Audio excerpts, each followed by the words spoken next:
ఇటీవల జరిగిన సార్వత్రిక ఎన్నికలలో వైసీపీ పార్టీ ఘోర ఓటమిని మూటగట్టుకుంది. ఈ ఎన్నికల్లో టీడీపీ కూటమి ఘన విజయం సాధించిన సంగతి తెలిసిందే.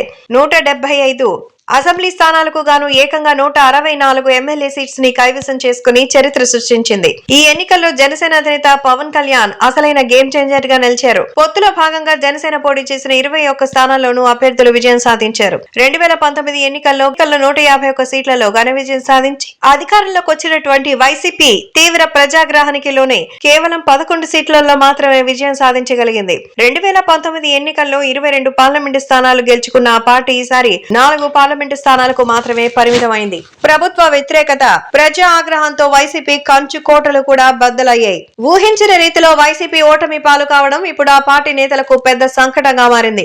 ఎన్నికల్లో ఓడిపోవడంతో చాలా మంది నేతలు పార్టీ మారేందుకు రెడీ అవుతున్నారంటూ ప్రచారం జరుగుతోంది. ముఖ్యంగా వైసీపీ సీనియర్ నాయకులంతా కూడా కాంగ్రెస్ పార్టీలో చేరాలని చూస్తున్నట్టుగా సమాచారం. 5 ఏళ్ల పాటు పార్టీలోనే అంటే అనేక ఇబ్బందులు ఎదుర్కోవాల్సి ఉంటుందని, వ్యక్తిగతంగా, రాజకీయంగా, ఆర్థికంగా అన్ని విధాలుగా ఇబ్బందులు తప్పవని భావిస్తున్న చాలా మంది నేతలు ఇప్పటికే తమ ప్రయత్నాలు మొదలుపెట్టినట్టుగా సమాచారం. గతంలో కాంగ్రెస్ లో కీలకంగా వ్యవహరించిన వాళ్లు ఇప్పుడు మళ్లీ చేరితే ఎలా ఉంటుందనే దానిపైన అంచనాలు వేసుకుంటున్నారట.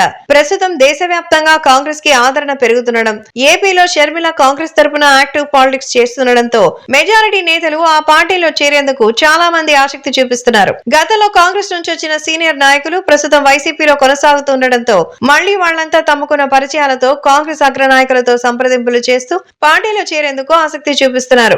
ఇప్పటికే వైసీపీలోని సీనియర్ నాయకులకు మరి కాంగ్రెస్ వైపు తీసుకొచ్చే విధంగా కేవీపీ రామచంద్రరావు తెర వెనుక తతంగం నడిపిస్తున్నట్టుగా సమాచారం. ఇదే గనక జరిగితే ఇప్పటికీ అనేక కష్టాల్లో ఉన్న వైసీపీ మరింత రాజకీయ ఇబ్బందులు పడే అవకాశం ఉంది.